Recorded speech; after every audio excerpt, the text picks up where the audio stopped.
find the zeros of polynomial x square minus 3 and verify the relationship between the zeros and its coefficients। तो पहले तो आपको इसके zeros ढूंढने हैं पॉलिनोमियल के, और उसके बाद आपको वेरीफाई करना है कि ये जीरोस का और जो कोएफिशिएंट्स का है क्या रिलेशनशिप है जो हमने पहले ढूंढा था। तो जैसे कि हम देख सकते हैं कि ये पॉलिनोमियल आपका मिडल टर्म इसमें x का है ही नहीं, तो आपको एक आइडेंटिटी याद होगी जो आप प्रीवियस क्लासेस में पढ़ चुके हैं, that is A square minus B square is equal to A minus B multiplied by A plus B. अब यहाँ पे ए स्क्वायर को अगर हम कंपेयर करें तो उसकी वैल्यू x होगी, तो एक्स स्क्वायर हो गया, माइनस बी स्क्वायर मतलब ऐसा नंबर के जिसके स्क्वायर करने पे मुझे 3 मिल जाए, तो वो नंबर क्या होगा, इट इज √3। तो ये ओरिजिनली हम इस तरीके से भी लिख सकते हैं। तो इसको हम सॉल्व कैसे करते हैं, a minus B multiplied by A plus B, मतलब x माइनस √3 और x प्लस √3 आपका ये सॉल्यूशन हो गया इसका, क्योंकि आप बोल सकते हैं कि √3 multiplied by √3 is equal to 3। यहाँ पे पहला टर्म स्क्वायर में था, तो इसे भी अगर हम स्क्वायर में ले जाएंगे तभी ये आइडेंटिटी आपको दिखने में आएगी कि ए स्क्वायर माइनस बी स्क्वायर हो गया। देख सकते हैं आप इसे, और इस तरीके से आप इसे सॉल्व कर सकते हैं। तो अब इसके जीरोस कौन से होंगे, तो अगर x यहाँ पे √3 हो जाएगा तब ये वैल्यू 0 हो जाएगी, तो एक तो 0 आपका हो गया, x minus √3 is equal to 0, इधर दिस इज 0 और इधर x plus √3 is equal to 0। तो x की वैल्यू कौन कौन सी हो सकती है, x can be equal to √3 और अगर आप वहां उसको ले जाएंगे तो माइनस √3। ये तो हो गए आपके जीरोस ऑफ द पॉलिनोमियल।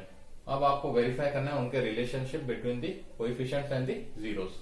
तो हम लोग क्या कर सकते थे, सम ऑफ जीरोस, मतलब अगर ये आपका अल्फा है और ये आपका बीटा है तो सम ऑफ जीरोस हम कैसे लिखते हैं, अल्फा प्लस बीटा को प्लस करेंगे, दैट इज माइनस √3 प्लस √3 को हम ऐड करेंगे, तो आंसर कितना है हमारा 0।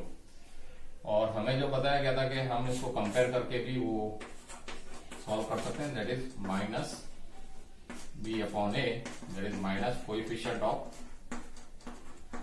x divided by coefficient of x square. तो हम यहाँ पे देख रहे हैं अगर हम इसे कंपेयर करें ax square plus bx plus c को, तो a की वैल्यू हमें कितनी मिलेगी 1, क्योंकि यहाँ पे 1x स्क्वायर है। b की वैल्यू हमें कितनी मिलेगी 0, क्योंकि मिडल टर्म x है ही नहीं, और कांस्टेंट c की वैल्यू कितनी है -3।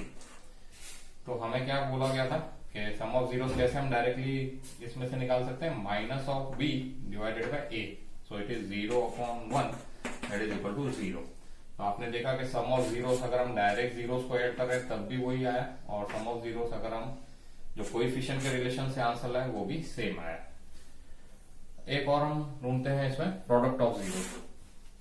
प्रोडक्ट ऑफ जीरोस आपका कैसे होगा, इन दोनों का अल्फा इंटू बीटा आप बोलते हैं, दो जीरोस का प्रोडक्ट that is √3 multiplied by minus √3 that is equal to -3, आप इसे बोलते हैं दैट इज -3। और वैसे हमने जो रिलेशनशिप देखा था उससे प्रोडक्ट ऑफ जीरोस कैसा था, constant term divided by coefficient of x square. तो उस हिसाब से क्या होगा, that is c upon a। तो c की वैल्यू कितनी थी आपकी -3 डिवाइडेड बाय a की value 1, that is -3 upon 1 that is -3। So hence verified. आपने वेरीफाई कर लिया कि हम अगर उसके जीरोस ढूंढकर भी अगर सम ऑफ जीरोस करेंगे तो that is same as minus coefficient of x upon x square. और अगर आप प्रोडक्ट ढूंढना चाहते हैं तो बिना जीरो ढूंढे भी हम लोग constant term divided by coefficient of x square से ढूंढ सकते हैं। होप आपको ये एग्जांपल भी क्लियरली समझ में आ गया होगा। पेज नंबर 31 आपका एग्जांपल नंबर 4 टेक्स्ट बुक का, जिसमें आपको कहा गया है find the quadratic polynomial the sum and product of whose zeros are -3 and 2 respectively। अब आपको सम ऑफ जीरोस और प्रोडक्ट ऑफ जीरोस दे दिया गया है। अब आपको क्या ढूंढना है कि वो क्वाड्रेटिक पॉलिनोमियल क्या होगा कि जिसका सम ऑफ जीरोस -3 हो और प्रोडक्ट ऑफ जीरोस कितना हो 2। तो let the required polynomial be ax square plus bx plus c equal to 0 और इसके अल्फा और बीटा दो जीरोस हो। हमने देखा है कि क्वाड्रेटिक पॉलिनोमियल कैसे बनता है, x square minus sum of zeros into x plus product of zeros, या आप इसको ऐसे भी लिख सकते हैं x square minus alpha plus beta multiplied by x plus alpha into beta. तो यहाँ पे हमें सम ऑफ जीरोस दिया गया है। सम ऑफ जीरोस उसे हम कोएफिशिएंट्स के कैसे देखते थे, minus B upon A, that is minus coefficient of x divided by coefficient of x square. तो यहाँ पे हमें सम ऑफ जीरोस -3 दिया गया है, that is equal to minus B upon a. तो आपका a कितना हो गया, इसके नीचे हम 1 लिख सकते हैं। हम देख सकते हैं कि a की वैल्यू 1 होगी और माइनस बी की वैल्यू -3 है, तो b की वैल्यू कितनी होगी, अगर माइनस बी की वैल्यू -3 है तो b की वैल्यू कितनी होगी आपकी 3। सिमिलरली a की वैल्यू कितनी है 1। अब दूसरा आपको रिलेशनशिप मालूम है प्रोडक्ट ऑफ जीरोस का, that is constant term upon coefficient of x square.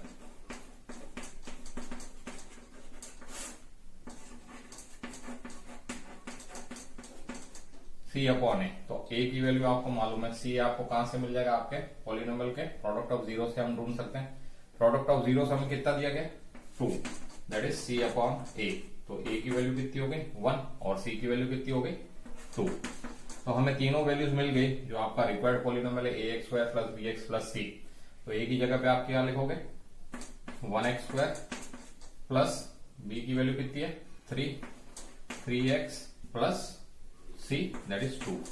So x square plus 3x plus 2 is the required polynomial. Hope आपको एक क्लियरली समझ में आ गया होगा। अब आप अगर सम ऑफ जीरोस लेंगे तो माइनस बी अपॉन ए, तो -3 आ गया आपका। Product is c upon A, that is 2 आ गया आपका। So this is the required polynomial x square plus 3x plus 2। Hope आपको ये एग्जाम्पल क्लियरली समझ में आ गया होगा।